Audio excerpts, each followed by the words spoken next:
ഗാസയിൽ നരയുദ്ധം തുടങ്ങിയിട്ട് 8 മാസം പിന്നിട്ടിരിക്കുന്നു.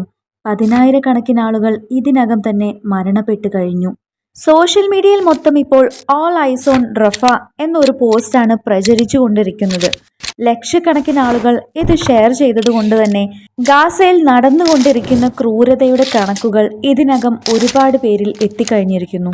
ഇസ്രായേൽ പാമ്പിരയെ പിടിക്കുന്നത് പോലെ അവർ മനുഷ്യരാണെന്ന് പോലും മറന്നുള്ള ക്രൂരമായ പ്രവൃത്തിയാണ് ചെയ്യുന്നത്. റഫ ഗാസയുടെ അറ്റത്തുള്ള ഒരു ചെറിയ പ്രദേശമാണ്.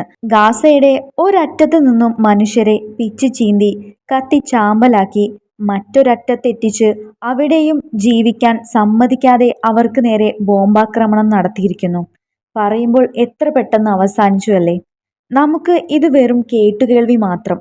അതുകൊണ്ടാണ് ഗാസയിലെ കുട്ടികൾ നിലത്ത് ചിന്തിക്കിടക്കുന്ന ഭക്ഷണം പെറുക്കിയെടുത്ത് കഴിക്കുമ്പോൾ നമ്മളിവിടെ ഇഷ്ടപ്പെട്ട ഭക്ഷണം ഇല്ല എന്ന് പറഞ്ഞ് വേസ്റ്റാക്കി കളയുന്നത്. ഇന്നലെ ഞാൻ ഇൻസ്റ്റഗ്രാമിൽ ഒരു വീഡിയോ കാണാനിടയായി. സ്വന്തം കുഞ്ഞു മരിച്ചിട്ട് ഒരമ്മ അതിനെ പിടിച്ചിരിക്കുന്നു. എന്നാൽ ആ അമ്മയുടെ കണ്ണിൽ നിന്നും കണ്ണുനീർ വരുന്നേയില്ല. അവർ ഒന്ന് കരഞ്ഞിരുന്നുവെങ്കിൽ എന്ന് നമ്മൾ ആഗ്രഹിച്ചു പോകും. അവർ ഓടി ഓടി തളർന്നു കഴിഞ്ഞിരിക്കുന്നു. ജീവിക്കാൻ വേണ്ടിയാണ് ഈ ഓട്ടം എന്ന് നമ്മൾ ഓർക്കണം.